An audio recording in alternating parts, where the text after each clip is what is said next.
প্রিয় শিক্ষার্থীবৃন্দ, আশা করি তোমরা অনেক বেশি ভালো আছো। আমাদের যে ধারাবাহিক সিরিজ হাতে কলমে ক্যালকুলেশন এবং ঢাকা বিশ্ববিদ্যালয় 23 বছরের প্রশ্ন সলভ, সেই সিরিজে তোমাদেরকে আবারও স্বাগতম জানাচ্ছি। আজকে আমরা স্থির তড়িৎ অধ্যায়ের ঢাকা বিশ্ববিদ্যালয়ের বিগত 23 বছরে যত প্রশ্ন আসছে সেই প্রশ্নগুলা উইদাউট ক্যালকুলেটর অর্থাৎ হাতে কলমে ক্যালকুলেশন করে আমরা সলভ করব। চলো দেখি আমাদের কি কি কোশ্চেন আসছে। তো প্রথম যে কোশ্চেনটা আমাদের গত বছর আসছে সেই কোশ্চেনটা কি দেখো তো। বলছে কি পাদ দূরত্ব ডি এবং ধারকত্ব সি, হ্যাঁ, এমন একটি সমান্তরাল পাদ ধারকের পাদ দুটির মাঝখানে d/2 পুরুত্ব বিশিষ্ট একটি ধাতব পাত স্থাপন করা হলো। তাহলে আমরা একটু চিত্রের মাধ্যমে বোঝার চেষ্টা করি, ঠিক আছে? তো ধরো দুইটা পাত, এইটা একটা পাত আর একটা পাত, এখানে ধরো এটা একটা পাত। তো এই পাত দ্বয়ের মধ্যবর্তী দূরত্ব কত? তাদের মধ্যবর্তী দূরত্ব হলো আমাদের কত বলো তো? মধ্যবর্তী দূরত্ব হলো ডি, ঠিক আছে? তাদের মধ্যবর্তী দূরত্ব কত? এখানে মধ্যবর্তী দূরত্ব ডি, ওকে। এবং বলছে কি এই পাত দুটির মাঝখানে d/2 পুরুত্ব বিশিষ্ট, মানে এই যে এটা যে ডি তার অর্ধেক পুরুত্ব, মানে অলমোস্ট তো তোমার ধরো এরকম, ঠিক আছে? এরকম এই যে একটা পুরুত্ব, এটা হলো কত? d/2 পুরুত্ব বিশিষ্ট, ঠিক আছে? d/2 পুরুত্ব বিশিষ্ট একটি ধাতব পাত স্থাপন করা হলো। নতুন ধারকত্ব কত হবে? তাহলে এটা যদি d/2 হয় তাহলে এইটাই আমাদের অর্ধেক, তাহলে এইটুকু আর এইটুকু অর্ধেক হবে। তাহলে এটা কত হবে বলো তো? তাহলে এটা হবে আমাদের d/4, এটাও কত হবে বলো তো? এখান থেকে ডিস্টেন্সটা d/4। তাহলে এখানে আমি একটা ধারকত্ব পাবো, সেটা c1, এখানে আর একটা ধারকত্ব পাবো, সেটা কত? c2। এটুকু আমরা বুঝতে পেরেছি। তাহলে এটুকু যদি বুঝতে পারি, দেখো এই যে দুইটা পাত, এই দুইটা পাতের যে আমাদের যেহেতু সমান্তরাল আছে, তাহলে আমাদের এই জায়গায় সূত্র হবে কি বলো তো? নর্মালি c = কত? c = ε0 a/d, কারণ এই দুইটা পাতের মধ্যবর্তী দূরত্ব কত? d। এখন দেখো তাহলে c1 কত হবে? c1 কত হবে এখানে বলো তো? c1 = আমাদের ε0 a/ কত? d/ কত হবে বলো তো? 4, কারণ এখান থেকে এটার দূরত্ব কত বলো তো? d/4। তাহলে এই পাত আর এই পাতের মধ্যবর্তী দূরত্ব কত? d/4। এই যে নিচের যে দূরত্বটা সেটা মূলত দুইটা পাতের মধ্যবর্তী দূরত্ব। তাহলে ভাই এখানে কত হলো বলো তো? এই যে ε0 a/d ইন্টু কত? 4 উপরে চলে গেল। তাহলে এখানে c1 = কি লেখা যায়? এইটা মানে কি বলো তো? c না? তাহলে কত হয় বলো তো? 4c। একই রকমভাবে এটার দূরত্ব কিন্তু সেম, d/4। তাহলে c2 কত পাবা বলো তো? c2 পাবা কত? 4c। তাহলে c1 আর c2 কত পেলে? 4c।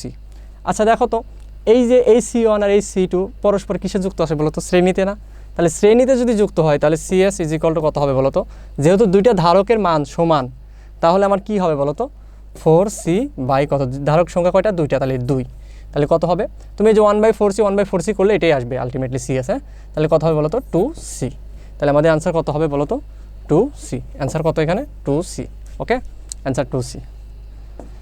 তারপর দেখো এ দৈর্ঘ্য বিশিষ্ট দুটি বর্গাকার পাত দিয়ে গঠিত ধারক যার পাত দুটির মধ্যবর্তী দূরত্ব d, হ্যাঁ, এবং বলছে d এর মান আমাদের কি বলছে? এর মান থেকে অনেক ছোট।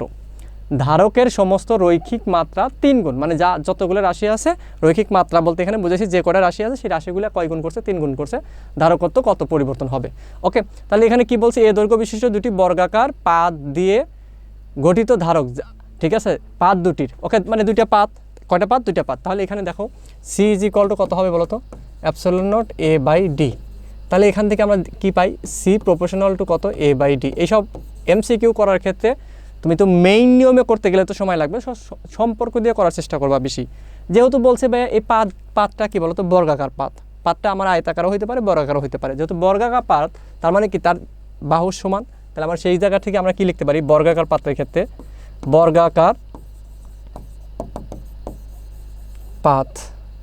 পাতের ক্ষেত্রে বর্গাকার পাতের ক্ষেত্রে কি হবে বলো তো? আলটিমেটলি c = a আছে, মানে কি এখানে আমি l² লিখতে পারি, l²/d। সো এখানে l তো নয়, আমাকে বলছে বাহু কত দেওয়া আছে? a, তার মানে কি a² কত? d। a কি এখানে বলো তো? বাহু। তাহলে আমাদের ক্ষেত্রফল মানে কি? বাহু স্কোয়ার বর্গাকারের ক্ষেত্রে। তাহলে ভাই এখানে কি করছে বলো তো? এখানে যদি আমরা দেখি তাহলে c = কত? a আমাদের এও কয়েছে 3 গুণ, তাহলে 3², আবার ডিও 3 গুণ, মানে আমাদের যে কি বলছে? ধারকের সমস্ত রৈখিক মাত্রা, মানে আমাদের যে রাশিগুলো আছে সেগুলোকে 3 গুণ করছে। তাহলে ডির মানও কত? 3। তাহলে এখানে কত হবে বলো তো? তাহলে এখানে দেখা যাচ্ছে আমার কত? 9/3, মানে কত? 3। তো MCQর ক্ষেত্রে আমাকে সম্পর্ক দিয়ে করতে হবে। তুমি মেন নিয়মে যদি করো, মেন নিয়মে করাও যাবে, কোনো সমস্যা নেই, একই অ্যান্সার আসবে। তাহলে 3। এটার অ্যান্সার কত হবে বলো তো? 3। এটার অ্যান্সার কত? 3, ওকে। ওকে, তারপরে দেখো কি বলছে, কিউ মানের 5টি ধনাত্মক চার্জ আর ব্যাসার্ধের একটি বৃত্তের পরিধি বরাবর প্রতিসমভাবে সাজানো হলো। ঠিক আছে, এই যে এখানে একটা কথা বলে দিচ্ছে। ঠিক আছে, কি কথা বলছে দেখো তো, এখানে সুন্দর একটা কথা বলছে, সেটা কি প্রতিসমভাবে সাজানো, প্রতিসমভাবে সাজাইছে। ঠিক আছে, বৃত্তের কেন্দ্রে বৈদ্যুতিক ক্ষেত্রের মান কত? সোজা কথা, প্রতিসমভাবে যদি সাজায়, প্রতিসমভাবে সাজালে, প্রতিসমভাবে যদি সাজায় তাহলে সেই ক্ষেত্রে আমার ইর মান কত হবে বলো তো? ই ইজ ইকুয়াল টু কত হবে? 0। বৈদ্যুতিক ক্ষেত্রের মানই চাইছে, ই ইজ ইকুয়াল টু কত? 0। ঠিক আছে, তো প্রতিসম মনে রাখবো, প্রতিসমভাবে সাজাইছে মানে ই ইজ ইকুয়াল টু কত হবে? 0 হবে। ওকে, তারপর দেখো একটি সমান্তরাল পাত ধারককে চার্জিত করার পর ব্যাটারি খুলে ফেলা হলো। আমি চার্জ দিছি, তারপরে ব্যাটারিটা কি খুলে ফেলছি। ওকে, তারপর বলছে কি, এই অবস্থায় ধারকটিতে সঞ্চিত শক্তির পরিমাণ ইউ নট। এখানে সঞ্চিত শক্তির পরিমাণ কত দেওয়া আছে বলো তো? সঞ্চিত শক্তির পরিমাণ দেওয়া আছে আমাকে ইউ নট। ঠিক আছে, এই যে ইউ নট দেওয়া আছে। পাত দুটির দূরত্ব যদি দ্বিগুণ করা হয়, দূরত্ব কয় গুণ করছে? দূরত্ব করছে দ্বিগুণ। ওকে, তবে ধারকের সঞ্চিত শক্তি কত গুণ হবে? ওকে, তাহলে একটু আমরা বোঝার চেষ্টা করি। ফার্স্ট অফ অল আমাকে ইউ ইজ ইকুয়াল টু, আমি কী জানি, চার্জের সাথে সম্পর্ক, ইউ ইজ ইকুয়াল টু কত? Q square by 2c। এটা চার্জের সাথে সম্পর্ক, যেহেতু চার্জের কথা লেখা আছে, তাহলে ভাই এখানে ইউ এর সাথে সির কী সম্পর্ক? ইউ এর সাথে সির সম্পর্ক হলো ব্যস্তানুপাতিক। ওকে, আবার আমরা কি জানি, সি ইজ ইকুয়াল টু কত বলো তো? C is equal to epsilon not A by D. তাহলে এখান থেকে সির সাথে ডির কী সম্পর্ক বলো তো? দুটি পাতের দূরত্বের সম্পর্ক কী বলো তো? ব্যস্তানুপাতিক। তাহলে ভাই এখানে দেখে দেখো তো, তাহলে এখান থেকে আমি কী লিখতে পারি, বা এখানে কী লেখা যায়? ইউ প্রপোর্শনাল টু কত? 1 বাই কত? সি। সির জায়গা কী লেখা যায় বলো তো? 1 বাই ডি, কারণ সি মানেই তো 1 বাই ডি, তাই না? তাহলে এখানে কী লেখা যায় বলো তো? ইউ প্রপোর্শনাল টু কত? ডি। সো তোমরা এটা মনে রাখবা, ইউ প্রপোর্শনাল টু কত? 1 বাই সি প্রপোর্শনাল টু কত? ডি। ঠিক আছে, এটা মনে রাখবা। ঠিক আছে, তো শক্তির সাথে আমাদের সির ধারকত্ব সম্পর্ক ব্যস্তানুপাতিক, কিন্তু দূরত্বের, দুটি পাতের মধ্যবর্তী দূরত্বের সম্পর্ক কী বলতো? সমানুপাতিক। তাহলে ভাই এখানে ডি কয় গুণ করছে বলো তো? ডি গুণ করছে। তাহলে তোমরাই বলো, ডি যদি দ্বিগুণ হয় তাহলে ইউ কয় গুণ হবে বলো তো? ইউ দ্বিগুণ হবে, নর্মাল বিষয়। তাহলে সম্পর্ক সমানুপাতিক যেহেতু, তাহলে কত হবে বলো তো? 2u not. Okay, 2u not. তারপর বলছে কি, যদি তড়িৎ ক্ষেত্রের প্রাবল্য প্লাস এক্স অক্ষ বরাবর ক্রিয়া করে এবং এর মান কত? ই ইজ ইকুয়াল টু কত? সি এক্স স্কোয়ার দেওয়া আছে, যেখানে সি একটা ধ্রুবক, তবে তড়িৎ বিভব ভি কত? ওকে, তোমরা জানো যে এর সাথে ভির কী সম্পর্ক? এখানে যেহেতু একটা চলক আছে এক্স, তাই না? তাহলে সেই ক্ষেত্রে আমাকে কি করতে হবে, যে ভি ইজ ইকুয়াল টু কি তোমরা জানো নর্মালি ই ডিএক্স। যেহেতু এক্স আছে তার মানে এখানে আমার চলক এক্সই হবে। তো মাইনাস ই মান কত? C X square DX. তো দেখো এটা যেহেতু আমাদের ধ্রুবক, তাহলে ধ্রুবকটা বাইরে চলে আসলো, মাইনাস সি, ইন্টিগ্রেশন করলে পাওয়ার এক কী হবে? বেড়ে যাবে, নতুন পাওয়ার দ্বারা ভাগ হবে। তার মানে কি minus C X cube by কত? 3। এটা আমাদের answer, minus C X cube by 3। ঠিক আছে, যদি আমাকে কী দেওয়া থাকতো বলো তো? ভি দেওয়া থাকতো, ই চাইতো, তাহলে আমি কি মাইনাস দেওয়া এই ভিকে জাস্ট কী করতাম? অন্তরীকরণ করতাম, তাই না? তোমরা এগুলো পড়ে আসছো একাডেমিকে। তারপর দেখো দুটি সমান চার্জের মধ্যবর্তী দূরত্ব অর্ধেক করা হলো। মধ্যবর্তী দূরত্ব কত করছে? অর্ধেক করছে। আবার চার্জ দুটির মান কমিয়ে অর্ধেক করেছে। দুইটা চার্জের মানই কি? অর্ধেক করছে। ভাই তাহলে এখানে দেখো আমরা কি জানি বলো তো? বলের মান এফ প্রপোর্শনাল টু কী বলো তো? Q1 Q2 বাই কত? D square. এটা আমরা জানি না? জানি। এখন কি করছে বলো তো? আমি যদি যা করছে তাই করলাম। Q1 এর মান কত করছে? অর্ধেক। দুইটা চার্জকেই অর্ধেক করছে। আবার ডিকে কী করছে বলো তো? ডিকেও আমার কি কমিয়ে অর্ধেক করছে, মানে দূরত্ব অর্ধেক করছে। তার মানে কি 1/2 তার হোল স্কোয়ার। ঠিক আছে, তাহলে এখন দেখো তো কী হয় বলো তো? এখানে হয় 1/4, এখানেও কত? 1/4। তাহলে কাটলে কত হয়? 1 হয় না? তার মানে আমার যা ছিল, মানে এটা কত হয় বলো তো? 1 না? তার মানে কি সমান, আগে যা ছিল তাই অপরিবর্তিত থাকবে। ঠিক আছে, এখন আমি যদি রিটেনে করতাম তাহলে কিন্তু আমি এভাবে করতাম না, তাহলে আমি F2/F1 এইভাবে দিয়ে করতাম। বুঝতে পারছো? তাহলে F2 = F1 হয়ে যেত। যেহেতু এমসিকিউ, তাহলে তোমরা কতটা সহজভাবে করতে পারবা সেই জিনিসটাই আমি তোমাদেরকে সলভ করা শিখাচ্ছি। এমসিকিউ মানে এমসিকিউ এর মতো করে সলভ করতে হবে। ঠিক আছে, এখানে তোমার পাণ্ডিত্য দেখিয়ে কোনো লাভ নাই। মেইন বিষয়টা অ্যাডমিশন টেস্টে তোমাকে কতটা সহজে তুমি মার্কস ক্যারি করতে পারো। অ্যাডমিশন টেস্টের সময় গিয়ে তোমার ওখানে মানে পাণ্ডিত্য দেখায় তো লাভ নাই, তোমার নাম্বার পাইতে হবে। ঠিক আছে, এই জিনিসটা মাথায় রাখতে হবে। পরীক্ষা হলে যাবা তুমি শুধুমাত্র একটা জিনিসই করার জন্য, সেটা হলো নাম্বার বেশি তোলার জন্য। ঠিক আছে, আর পাণ্ডিত্য দেখানোর জন্য অনেক সময় পাবা। ঠিক আছে, এতে প্যারা নিও না। অনেক শিক্ষার্থী এরকম করে, যার জন্য বলতেছি। বৈদ্যুতিক ফ্লাক্স কি? বৈদ্যুতিক ফ্লাক্স, তড়িৎ ফ্লাক্স তোমরা জানো। তড়িৎ ফ্লাক্স ফাই = কত? E × A, অর্থাৎ আমাদের তড়িৎ ক্ষেত্র ইন্টু কি? ক্ষেত্রফল। তড়িৎ ক্ষেত্র ইন্টু কি ক্ষেত্রফল, ঠিক আছে, তড়িৎ ক্ষেত্র ইন্টু ক্ষেত্রফল। তো তড়িৎ ক্ষেত্র মানে ক্ষেত্রফলের মানে এটা অবশ্য ফ্লাক্সটা কিন্তু বদ্ধ বর্তনীতে মানে বদ্ধ তলে লাগবে, একটা আবদ্ধ তলে। ওকে, এখন ই ইজ ইকুয়াল টু তুমি কি জানো বলো তো, এফ বাই কিউ জানো ইন্টু এ বাই এফ এর একক কি বলো তো, এফ এর একক নিউটন, এটার একক কি মিটার স্কোয়ার, আর এটার একক কি বলো তো কুলম, তাহলে পার কুলম, তাহলে newton metre square per coulomb. বুঝতে পারছো, এখান থেকে করতে পারো। আবার এই তড়িৎ ফ্লাক্সের সাথে গাউসের সূত্রের প্রমাণ আছে। তো গাউসের সূত্র কী পাইছিলে বলো তো, ফাই ইজ ইকুয়াল টু কত, এই যে বদ্ধবর্তনী ই ডিএস, এটা ছিল গাউসের সূত্র। এটা ইজ ইকুয়াল টু কী ছিল বলো তো, এটা ইজ ইকুয়াল টু ছিল কিউ বাই অ্যাপসিলন নট। তাহলে এখান থেকেও কিন্তু আমরা এটা পাই। দেখো কিউ এর একক কী বলো তো কুলম, আর অ্যাপসিলন নটের একক কী বলো তো coulomb square per newton per metre square. তাহলে এখানে উপরে যদি চলে যায় তাহলে এখানে নিউটন কী হবে বলো তো মিটার স্কোয়ার হবে, আর এখানে উপরে গেলে -1, তার মানে কি পার কুলম। তাহলে newton metre square per coulomb, newton metre square per coulomb.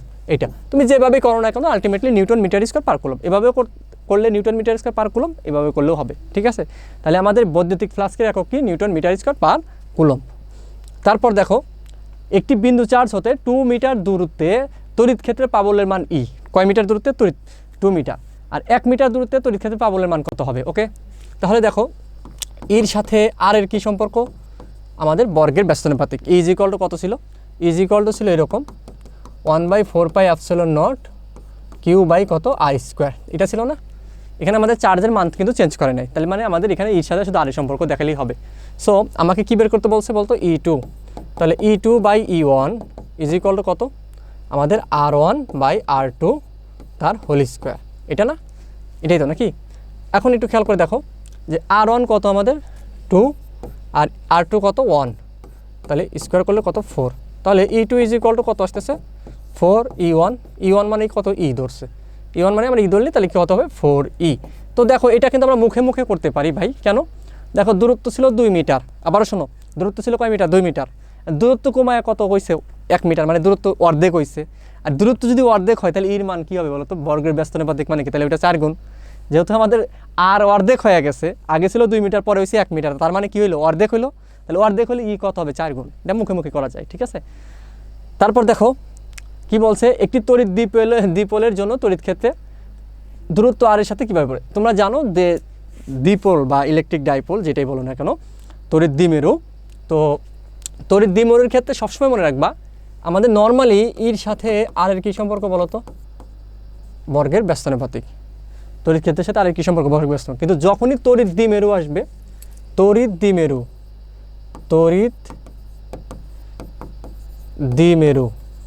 যখনই তড়িৎ দ্বিমেরু আসবে তখন এর সাথে আর এর কী সম্পর্ক হবে বলো তো ঘনের ব্যস্তানুপাতিক।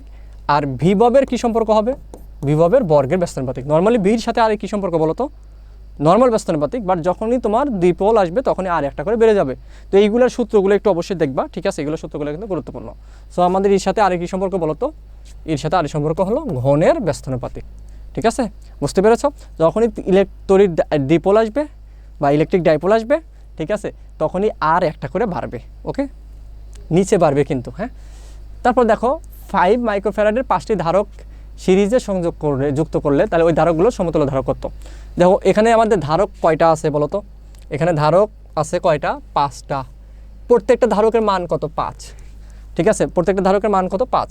তো আমাদের এটা মনে রাখতে হবে সমান মানের n সংখ্যক ধারকের ক্ষেত্রে, সমান মানের n সংখ্যক ধারকের ক্ষেত্রে দেখো একটু খেয়াল করে সিপি ইজ ইকুয়াল টু কত NC, CS is equal to C/N, আর সিপি ইজ ইকুয়াল টু কত N² CS। এটা হলো আমাদের 3টে সূত্র মনে রাখতে হবে, ঠিক আছে। আমি কিন্তু এগুলো না পড়িয়েও ডিরেক্ট সলভ করে দিতে পারি, যাতে তোমরা এর পরবর্তীতে যে এই টাইপের যে কোশ্চেনই আসুক না কেন যাতে পারো, তার জন্য আমি এটা শিখাচ্ছি আর কি, হ্যাঁ। তো দেখো এখানে কি বলছে সিরিজে যুক্ত আছে, এটা কখন হবে, এই সূত্রগুলো কখন হবে যখন ধারকগুলোর মান কি সমান। এখানে ধারকগুলোর 5টা ধারকের মান কি বলো তো সমান, তাহলে আমার কি হবে বলো তো CS, যেহেতু সিরিজে আছে তাহলে CS ইজ ইকুয়াল টু কত C/N। সি মানে কি ধারকের মান কত 5 মাইক্রোফ্যারাডে দিলাম, সমস্যা নেই। আর ধারক সংখ্যা N কি ধারক সংখ্যা, তাহলে কত 5, তাহলে 5/5 মানে কত 1 মাইক্রোফ্যারাডে। বিষয়টাকে বুঝতে পেরেছো সবাই। আর যদি আমাকে বলতো যে সমান্তরালে সংযোগ করছে, তাহলে কী করতে বলো তো 5 × 5 মানে কি 25 হয়ে যেত। বুঝতে পারছো? তাহলে সমান মানের ধারকগুলোর ক্ষেত্রে এই সূত্রগুলো কিন্তু মনে রাখবা। এই টাইপের আমাকে সামনে আরও অঙ্ক আসবে, তখন আমাদের কিন্তু কাজে লাগবে। তারপর কি বলছে, সমান্তরাল দুটি ধাতব পাতের মধ্যকার দূরত্ব ডি এবং বিভব পার্থক্য বি, যদি কিউ আধানের একটি বিন্দু চার্জ পাত দুটি ঠিক মধ্যবিন্দুতে রাখা হয় তবে চার্জটির উপর ক্রিয়াশীল স্থির বল কত। ওকে, তার মানে এখানে দেখো খুবই সিম্পলি বিষয়। এখানে আমাদের ই ইজ ইকুয়াল টু আমরা কী জানি, F/Q ইজ ইকুয়াল টু কি, আবার ইজ ইকুয়াল টু কী জানি বলো তো, B/D। তো আমাকে এখানে বি ডি এগুলো নিয়ে আসে, তাহলে এখান থেকে এফ বের করতে বলছে। তাহলে দেখো এখান থেকে কী লেখা যায়, তাহলে এফ ইজ ইকুয়াল টু কী লেখা যায় বলো তো, কিউ ভি বাই কত ডি। তাহলে F is equal to Q V, Q V না দেয় ভি কিউ দিচ্ছে, তাহলে ভি কিউ বাই কত ডি, এটা আমাদের কি অ্যান্সার হবে। ঠিক আছে, ভি কিউ বাই ডি। তো সূত্র থেকে সূত্র আমাদের কিন্তু আসে। একটি সমান্তরাল পাত ধারককে চার্জিত করার ফলে এটির পাত দুটির মধ্যে বিভব হয় ভি। ধারকটি সঞ্চিত শক্তি দ্বিগুণ করার জন্য, কয় গুণ করার জন্য সঞ্চিত শক্তি দ্বিগুণ করার জন্য, দেখো এখানে কয় গুণ, সঞ্চিত শক্তি বলছে কি দ্বিগুণ করার জন্য বিভব পার্থক্য কত হবে। এখানে সঞ্চিত শক্তিকে আমাকে চেঞ্জ করছে দ্বিগুণ। ওকে, তো ইউ এর সাথে ভির কী সম্পর্ক জানো তুমি, বর্গের সমানুপাতিক। তো এখানে দেখো আমাকে ইউ দ্বিগুণ করছে, তাই না, তাহলে ভি চাইছে, তাহলে ভি প্রপোর্শনাল কত হবে, রুট ওভার ইউ না ভাইয়া। তাহলে ইউ দ্বিগুণ করছে, তাহলে কত হবে বলো তো, √2 গুণ। ঠিক আছে, √2 গুণ। তো ইউ দ্বিগুণ করছে, ইউ চেঞ্জ করছে, ভি চাইছে। অনেকে যেটা করে যে এই যে ভিকে দ্বিগুণ করলে ইউ 4 গুণ হয়, তার মানে এটাকে দ্বিগুণ করছে, তার মানে এটাও 4 গুণ হবে। বিষয়টা কিন্তু সেরকম না, ভি স্কোয়ার চাইনি, ভি চাইছে। সো আমাদের এই টাইপের সমীকরণ, ধরো ইকে সমানুপাতিক ভি স্কোয়ার, এই টাইপের কিন্তু সমীকরণ আমাদের আছে। তো একটু খেয়াল রাখতে হবে। হ্যাঁ, ইউ সমানুপাতিক ভি স্কোয়ার হলে তাহলে ভি সমানুপাতিক কত, root over U. U change করছে, তার মানে ইউ এর জায়গায় মান বসাবা, কয় গুণ করছে দ্বিগুণ, তাহলে 2 বসাইলে কত, √2 গুণ। ওকে, তারপর কি বলছে, একটি ধারকের দুই পাতের মধ্যে বিভব পার্থক্য কত ভি, ধারকের সঞ্চিত শক্তি কত এক্স। ধারকের বিভব পার্থক্য বৃদ্ধি করে কয় গুণ করছে, 3 গুণ করছে। তাহলে আমাকে এখানে কয় গুণ করছে বলো তো, বিভব পার্থক্য বৃদ্ধি করে কয় গুণ করছে, 3 গুণ, 3 ভোল্ট করছে। তাহলে 3 ভোল্ট যদি করে, তাহলে খুবই সিম্পল বিষয়, 3 ভোল্ট যদি করে আমাকে ইউ চাইছে, তাহলে ইউ সমানুপাতিক কত ভি স্কোয়ার, বাই ভিকে কয় গুণ করছে, 3 গুণ।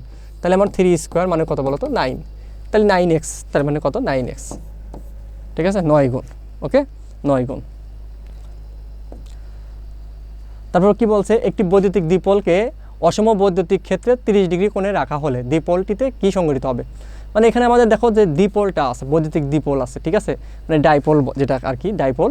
তো এই ডাইপোলটা কি বলতো, ডাইপোলটা হলো যে আমাদের সমপরিমাণ চার্জ বিপরীতধর্মী যদি কাছাকাছি থাকে, সেটা হলো কি বলতো, ডাইপোল। তো এই ডাইপোলটা আমার কী হবে বলতো, 30 ডিগ্রি কোণে রাখছে। তাহলে 30 ডিগ্রি কোণে যদি বৈদ্যুতিক ক্ষেত্রে যদি 30 ডিগ্রি কোণে রাখা হয়, তাহলে সেটা কী হবে বলতো, সেখানে অবশ্যই এখানে কী হবে বলতো, একটা টর্ক সৃষ্টি হবে, মানে একটা বল সৃষ্টি হবে। সেটা আমাদের কী হবে, এই যে দেখি এই টর্ক অনলি, আচ্ছা এটাও torque, a translational force only is direction on the field, না a translational force in the direction perpendicular to the, না এটা না। তারপরে a torque as well as translational force, মানে এখানে টর্কটা হবে, টর্কটা কী হবে, ট্রান্সলেশনাল ফোর্স হিসেবে আমাদের কাজ করবে। ঠিক আছে, দ্যাটস ইট, এটা আমাদের কি অ্যান্সার। ওকে, যখন আমাদের একটা কোণে রাখবা, ওকে, কোণে বলতে তোমার 0 ডিগ্রি বা 90 ডিগ্রি কোণে না, হ্যাঁ 0 ডিগ্রি বা 90 ডিগ্রি কোণে ব্যতীত অন্য যে কোনো কোণে রাখলে সেটা কি টর্ক হবে, ট্রান্সলেশনাল ফোর্স হিসেবে কাজ করবে। তারপর কি বলছে, একটি বিচ্ছিন্ন সমান্তরাল পাত ধারকের পাতদ্বয়ের মধ্যবর্তী দূরত্বকে দ্বিগুণ করার ফলে, পাতদ্বয়ের মধ্যবর্তী দূরত্বকে কয় গুণ করছে, পাতদ্বয়ের মধ্যবর্তী দূরত্ব কয় গুণ করছে, দ্বিগুণ। তাহলে মধ্যবর্তী দূরত্ব যদি আমি দ্বিগুণ করি, তাহলে কী হবে বলতো, ধারকের সঞ্চিত শক্তির কি পরিবর্তন হবে। ওকে, একটু আগে আমরা দেখলাম, দেখো ইউ সমানুপাতিক কী ছিল, 1/c সমানুপাতিক কী ছিল, ডি। তাহলে ভাই এই ডিকে কয় গুণ করছে, দ্বিগুণ করছে, তাহলে আমার কত হবে বলতো, 2 গুণ। একটু আগে আমরা দেখছি, তাহলে 2 গুণ হবে। তাহলে কত হবে বলতো, শক্তি দ্বিগুণ হবে। শক্তি কয় গুণ হবে, শক্তি হবে দ্বিগুণ। ওকে, শক্তি কয় গুণ হবে বলতো, দ্বিগুণ। ঠিক আছে, শক্তি আমাদের দ্বিগুণ হবে। ওকে, তারপর আমাদের কি কোশ্চেন আসছে দেখি, আমাদের আছে যে 4 মাইক্রোফ্যারাডের 4টি ধারক সিরিজে সংযোগ করা হলো, হ্যাঁ তাদের সমতুল্য ধারক কত। এটা যদি না পারছো তাহলে খবর আছে, একটু আগে আমরা করছি। তাহলে এটা কী হবে বলতো, আমাদের সিএস ইজ ইকুয়াল টু কত বাই C/N, যেহেতু মান সমান, তার মানে সির মান কত 4 আর N কত 4, তাহলে 4/4 কত বলতো, 1 মাইক্রোফ্যারাডে। ওকে, 1 মাইক্রোফ্যারাডে, তাহলে অ্যান্সার কত, 1 মাইক্রোফ্যারাডে, 1 মাইক্রোফ্যারাডে। ওকে, তারপরে দেখো 1 মাইক্রোফ্যারাডে, 2 মাইক্রোফ্যারাডে, 4 মাইক্রোফ্যারাডে ধারক কত বিশিষ্ট 3টি ধারকের শ্রেণী সমবায়ে যুক্ত করছে, তুল্য ধারক কত চাইছে। তাহলে কত, 1/CS 1 + 1/2, 1/1 করলে তো 1ই, প্লাস কত 1/4, তাহলে দেখো লসাগু করলে কত হয় বলো তো 4, তাহলে এখানে হবে 4, এখানে হবে কত 2, এখানে হবে কত 1, তাহলে 1 বাই কত CS। তাহলে এখানে দেখো কি পাইলাম, যদি আমি ডিরেক্ট CS লিখি কত 4 বাই কত 4 1 7, তাহলে 4/7, 4/7 মানে কি 0 সামথিং আসবে, 0 সামথিং অপশন আছে এই একটাই, দেখো সবগুলোই কি বেশি আছে, তো এটা বোঝা যাচ্ছে এটা ছোটো মান এটা বড় মান, তার মানে কি অবশ্যই 0 সামথিং আসবে, তো 0 সামথিং অপশন কিন্তু একটাই আছে। তো এই জন্য তুমি যখন অঙ্ক করবা আর পাশাপাশি তোমার আমাদের অপশনগুলোর দিকে কিন্তু খেয়াল রাখতে হবে। ওকে, তারপর দেখো কি বলছে, একটি বৃত্তাকার পৃষ্ঠতল বিশিষ্ট সমান্তরাল পাত ধারকের পৃষ্ঠতলের ব্যাস ও পাত দুটির মধ্যে দূরত্ব দুটিকে দ্বিগুণ করা হলো। ঠিক আছে, কি বলছে, পৃষ্ঠতলের ব্যাস এবং দূরত্ব দুটাকে দ্বিগুণ করছে। ওকে, তাহলে একটু খেয়াল করে দেখি, সি সমানুপাতিক কী ছিল আমাদের বলতো, A/D ছিল, যেহেতু ব্যাস আছে তার মানে এ তো আর এ থাকবে না, তাহলে সি সমানুপাতিক কী হবে R²/D। অনুপাতের ক্ষেত্রে ব্যাস আর ব্যাসার্ধ কিন্তু সেম হয়ে যায়, কারণ অনুপাত করলে তোমার কাটাকাটি করলে একটু কাটাকাটি যায়। তাহলে এখন দেখো কী হবে বলতো, সি সমানুপাতিক ব্যাস বা ব্যাসার্ধ যেটাই করুক না কেন অনুপাতের ক্ষেত্রে আবার বলছে সেম, তাহলে দুইটাকে দ্বিগুণ করছে, তাহলে এটা কি দ্বিগুণ করলে তাহলে এটা কত 2² নিচে কত 2, তাহলে 2²/2 মানে কি 4/2 মানে কি 2, তাহলে আমার কি হবে দ্বিগুণ হবে। ঠিক আছে, পূর্বের তুলনায় কত হবে বলতো দ্বিগুণ হবে। আবার বলছি MCQগুলো কিন্তু এভাবেই করতে হবে, তুমি যদি একদম মেইন নিয়মে C = ε0 A/D C2/C1 এইভাবে করলা, ঠিক আছে, তারপরে D2/D1 এই যে R2/R1 এইভাবে বসায় টসা অঙ্ক করলা, তাহলে কিন্তু আর হইলো না। হ্যাঁ, তাহলে কিন্তু সময় লাগবে, সো এইভাবে একটু মুখে মুখে করার চেষ্টা করতে হবে। হ্যাঁ, 2-4টা অঙ্ক প্র্যাকটিস করলে তোমরা পারবা।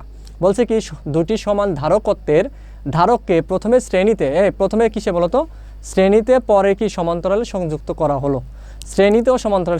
ওকে, শ্রেণীতে এবং সমান্তরাল, যে একটা সূত্র লিখছিলাম না আমি, যে CP = কত n² CS, এইটা এই জায়গায় ইউজ হবে। ঠিক আছে, যখন ধারকগুলোর মান সমান, ঠিক আছে, বলবে যে শ্রেণীর তুল্য ধারকত্ব সমান্তরাল তুল্য ধারকত্বের কত গুণ, অথবা সমান্তরালের তুল্য ধারকত্ব শ্রেণীর তুল্য ধারকত্বের কত গুণ, তখন এই সূত্রটা ইউজ করবা।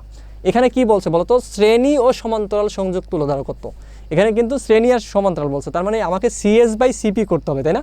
তাহলে দেখো তো এখানে যে CP/CS করি, CS এই পাশে আসলে কত হলো বলতো n² হলো, কিন্তু আমাকে করতে বলছে কি বলতো শ্রেণী ও সমান্তরাল, একটু খেয়াল রাখতে হবে কিন্তু। হ্যাঁ, তাহলে আমাদের কি CS/CP কত হবে বলতো 1/n²।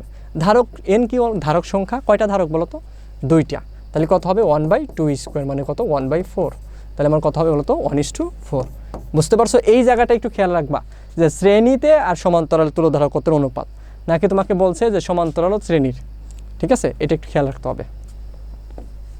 তারপর কি বলছে, দুইটি ধনাত্মক বিন্দু চার্জ Q1 ও Q2 পরস্পর থেকে D দূরত্বে আছে। ঠিক আছে, দুটা বিন্দু চার্জ, এই যে দুটা বিন্দু চার্জ, এখানে একটা Q1, এখানে কি বলতো Q2, এবং তাদের মধ্যবর্তী দূরত্ব কত বলতো, দূরত্ব হলো আমাদের D, দূরত্ব কত বলতো, দূরত্ব হলো D দূরত্বে আছে, এবং বলছে Q1/Q2 = কত বলতো 16। Q1 থেকে কত দূরত্বে তড়িৎ ক্ষেত্রের প্রাবল্যের মান 0 হবে। আমি ধরে নিলাম ধরো Q1 থেকে এইখানে আমাদের প্রাবল্যদের মান কি বলতো, কি বলছে কত দূরত্বে তড়িৎ ক্ষেত্রের প্রাবল্যের মান 0 হবে, মানে লব্ধি প্রাবল্য 0 হবে। ঠিক আছে, অর্থাৎ E1 এই Q1 এর জন্য এখানে কি পাবা বলতো E1 পাবা, এখানে কি পাবা বলতো E2 পাবা।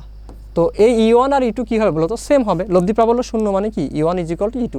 তো আমি ডিরেক্ট শর্টকাট ইউজ করতেছি, যেহেতু MCQ, এখানে কি বলতো D - X, সো এখান থেকে আমি X বের করব, কোন চার্জের সাপেক্ষে বলতো বলে দিছে Q1 থেকে।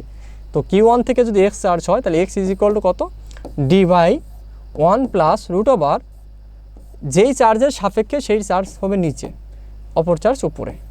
তাহলে বিষয়টা কি বুঝতে পেরেছ, যে তুমি যদি এই চার্জ থেকে বের করতা তাহলে X = D/1 + কী হইতো বলো তো, তখন Q1/Q2 হইতো, অর্থাৎ যেই চার্জের সাপেক্ষে বের করবা সেটা রুটের ভিতরে নিচে থাকবে, আর সব X D/1 + এই পর্যন্ত ফিক্সড, জাস্ট এইখানে রুটের ভিতরে একটু চেঞ্জ হবে। ঠিক আছে, কী চেঞ্জ হবে, যেই চার্জের সাপেক্ষে সেই চার্জ কি নিচে হবে। এখানে দেখো Q1/Q2 দেওয়া আছে, তাহলে Q1/Q2 = কত 16, কিন্তু আমার অঙ্কে লাগবে কি Q2/Q1, অনেকে এখানে ডিরেক্টলি 16 বসায়, তা কিন্তু না। তাহলে Q2/Q1 করলে কত হবে বলো তো 1/16 না, 1/16। ঠিক আছে, তাহলে এখানে আমার কত 1/16, এখানে কি করবো আমি D/1 + কত কত 1/16, তাহলে 1/16 যদি আমি করি তাহলে কত হবে বলো তো 1/16 করলে এখানে D/1 + কত 1/4, তাহলে লসাগু যদি করো তাহলে কত হবে বলো তো, লসাগু করলে এখানে আলটিমেটলি D/কত 4 + 1/4, আমি একদম করে দিলাম, তাহলে এই 4 উপরে যাবে, তাহলে কত 4D/5, সো আলটিমেটলি কত পাবো বলো তো 4, আলটিমেটলি আমি কী পাবো বলো তো, এখানে আমি 4d বাই কত 5 পাবো, 4d/5। এই 4 উপরে চলে গেল, 4 এর 1 কত 5, তাহলে 4d/5, 4d/5, এই যে 4/5d বা 4d/5। তারপর দেখো একটি সমান্তরাল পাত ধারককে চার্জিত করার ফলে পাতদ্বয়ের মধ্যে বিভব পার্থক্য হয় ভি। হ্যাঁ, বলছে বিভব পার্থক্য কত হলে ধারকের সঞ্চিত শক্তি দ্বিগুণ হবে। এই অঙ্কটা আমরা আগেও করে ফেলছি।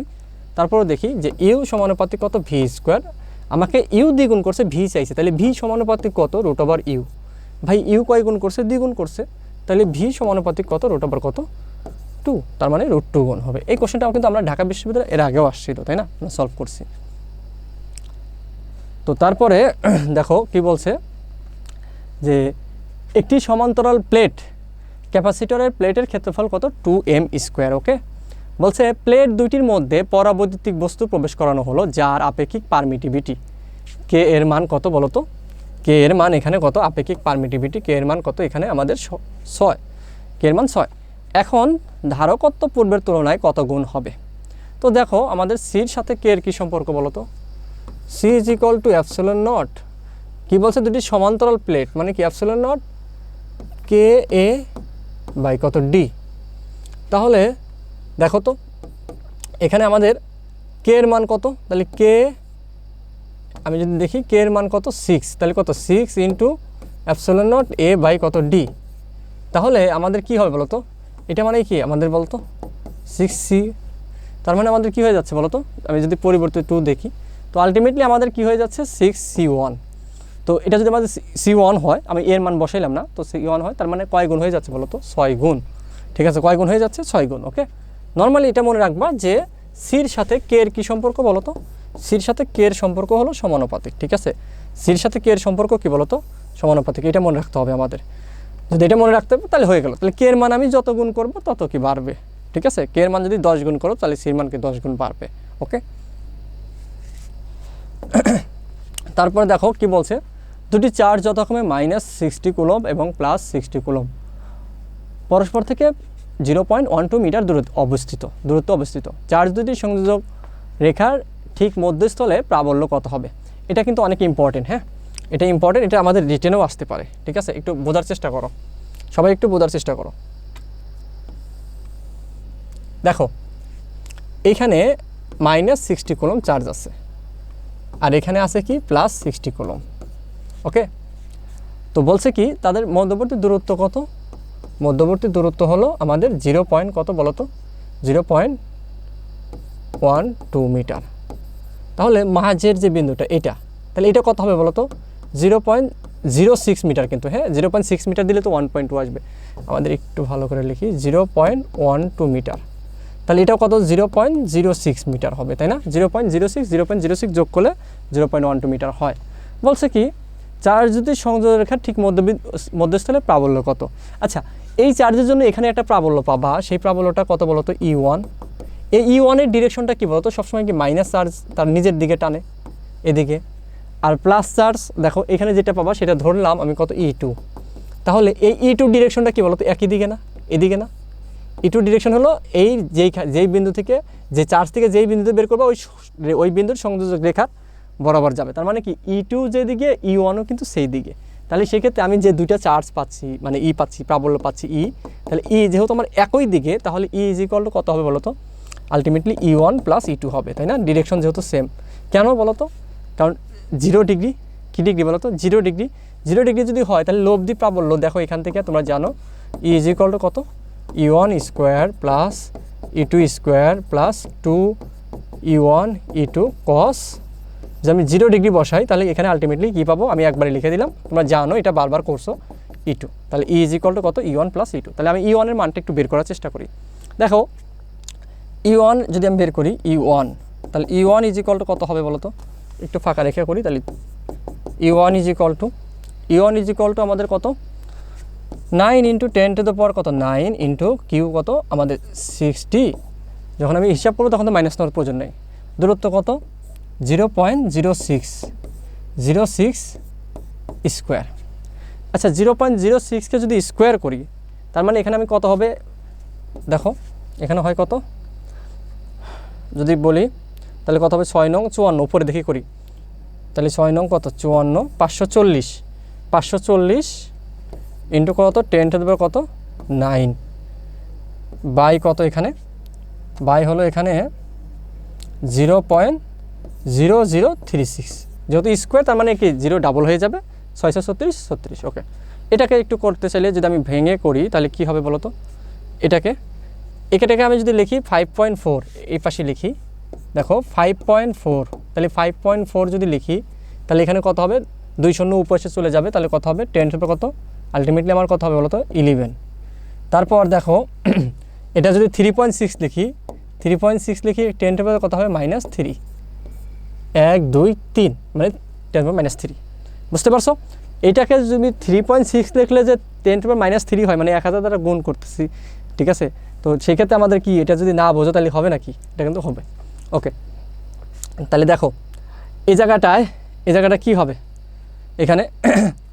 এখানে দেখো আমাদের এটা যদি উপরে চলে যায় তাহলে কত হবে বলো তো, আমি আগে লিখি, এটা যদি উপরে চলে যায় তাহলে কত 10 কত 14, তাহলে 5 মধ্যে 3 কয়বার যায়, একবার যায়, লিখলাম 1, আচ্ছা পয়েন্ট তো আসবেই, লিখলাম 1। তাহলে দেখো তাহলে এখানে থেকে কী হয়, যে তুমি এখান থেকে 3.6 ভাগ করো, 3.6 ইন্টু 5.4, ঠিক আছে? তাহলে আমার এখানে কত কয়বার যায় একটু হিসাব করে দেখো তো, যদি 5.4 থেকে তুমি যদি 3.6 বাদ দাও, ধরো কত 54 থেকে 36 যদি বাদ দাও ধরো, তাহলে 14 8, ঠিক আছে? হাতে থাকে 1 4 1, তার মানে এখানে কী হবে বলো তো 1.8 হয়, এটা যদি বিয়োগ দাও 1.8, তাহলে দেখো 1.8 কী বলো তো 3.6-এর অর্ধেক হয়ে গেছে না? তাহলে আমার এখানে কত হবে বলো তো 0.5। সো আলটিমেটলি আমি কী পাইলাম এখানে 1.5 ইন্টু 10 কত 14। তাহলে এখানে আমি যদি যোগ করে দিই E1 কত 1.5 10 কত 14 প্লাস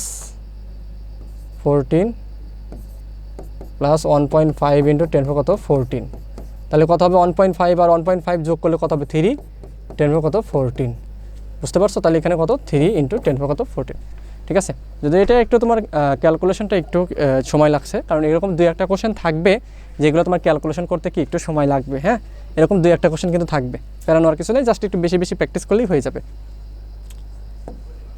তারপর দেখো কি বলছে, একটি সমান্তরাল পাত ধারকের পাতদ্বয়ের মধ্যবর্তী স্থানে বায়ুর K1 এর পরিবর্তে K20, মানে আমার K ডাইইলেকট্রিক ধ্রুবক চেঞ্জ করছি, তাহলে সেক্ষেত্রে আমার কি বলছে কি হবে, শুধু বিভব পার্থক্য পরিবর্তিত হবে, শুধু ধারকত্বের পরিবর্তিত হবে, ধারক ও বিভব পার্থক্য একই থাকবে, আমার নাকি কি বলছে উভয় পরিবর্তিত হবে, বলো কোনটা হবে আনসার আমাদের, বলো তো এখানে কোনটা হবে আনসার, সবাই একটু বলো। অবশ্যই আমাদের কি হবে বলো তো উভয় পরিবর্তিত হবে, কারণ কি এখানে তুমি কে চেঞ্জ করছো মানে কি সি পরিবর্তন হবে, ঠিক আছে? সি চেঞ্জ হয়েছে মানে কি বলো তো অবশ্যই ভিও পরিবর্তন হবে, ঠিক আছে? একটা তুমি কে যদি চেঞ্জ করো তাহলে কে চেঞ্জ করলে সিও পরিবর্তন হয়, আবার কি ভিও পরিবর্তন হয়, নর্মাল বিষয়, থিওরিটিক্যাল কোশ্চেন। তারপর দেখো কি বলছে, কয়েকটি শ্রেণী ধারককে শ্রেণী সমবায় যুক্ত করছে, শ্রেণীতে যুক্ত করলে আমরা জানি রোধগুলো শ্রেণীতে যুক্ত করলে কি কারেন্ট সেম থাকে, তাহলে ধারকের ক্ষেত্রে শ্রেণীতে যুক্ত করলে কি থাকে চার্জ সমান থাকে, সমান্তরাল যুক্ত করলে বিভব সমান থাকে, তার মানে এখানে কী হবে বলো তো চার্জ সমান থাকবে, একদম ডিরেক্ট থিওরিটিক্যাল কোশ্চেন। তারপর কি বলছে, এটা কিন্তু আমাদের 2-3 সালের কোশ্চেন, যে 1 কুলম্ব মানের দুটি ধনাত্মক আধান 1 সেন্টিমিটার দূরে অবস্থিত, ঠিক আছে? যদি একটি ধনাত্মক আধানকে সরিয়ে, মানে দুইটা ধনাত্মক আধান, ধরো এখানে কি আছে, এখানেও +1 কুলম্ব, এখানেও কি +1 কুলম্ব, তাদের মধ্যবর্তী দূরত্ব কত 1 সেন্টিমিটার। তো এখন কি করছো তুমি 1 কুলম্ব মানে ঋণাত্মক আধান বসাইছো, তুমি এখান থেকে সরায়া তুমি এখানে ধরো +1 কুলম্ব আছে, এখানে তুমি কি -1 কুলম্ব দিছো, 1 সেন্টিমিটারই আছে, তাহলে এখানে যদি তুমি এফ বল পাও, এখানে বলের মানটা কি কমবে না বাড়বে, এখানেও এফ বলই পাবা, বলের মানের তো কোনো কম বেশি হবে না, এখানে হবে বিকর্ষণ বল, এখানে হবে কি আকর্ষণ বল, দ্যাটস ইট, ঠিক আছে? বলের কিন্তু কী হবে না বলো তো কমবে না বা বাড়বে না, কারণ তুমি এখানে চার্জের মানের কোনো পরিবর্তন করো নাই, এটা হলো তোমার কি মানের পরিবর্তন করো নাই বলতে এটা কি তোমার ঋণাত্মক চার্জ, এটা কি বলো তো ধনাত্মক চার্জ ছিল, কিন্তু এখানে 1 এখানেও কিন্তু 1, তার মানে মান কিন্তু সেম, সো আমাদের কী থাকবে বলো তো আগের সমান, ওকে? তারপর দেখো কি বলছে, সমান প্রস্থচ্ছেদ এ বিশিষ্ট দুটি সমান্তরাল প্লেটের মধ্যের পরাবৈদ্যুতিক ধ্রুবক কে ও উভয়ের মধ্যকার দূরত্ব ডি হলে প্লেট দুটির ধারকত্ব কত, একদম ডিরেক্ট আমাদের সূত্র আসছে, এটা আমাদের কি আলটিমেটলি বলতো সমান্তরাল পাতের ক্ষেত্রে ε0 কে এ বাই কত ডি, ঠিক আছে, আমাদের এটা নর্মাল একদম থিওরিটিক্যাল কোশ্চেন, অনেক করলাম এগুলো। তো এই ছিল আমাদের আজকের ক্লাস। তো আশা করি এই প্রশ্নগুলো তুমি বারবার যদি সলভ করতে পারো তাহলে অবশ্যই যে কোনো বিশ্ববিদ্যালয়ে ভর্তি পরীক্ষার ক্ষেত্রে তুমি অনেক এগিয়ে থাকবে সবার থেকে। সো সবাই সুস্থ থাকো, ভালো থাকো, নতুন ক্লাসে দেখা হবে। আসসালামু আলাইকুম।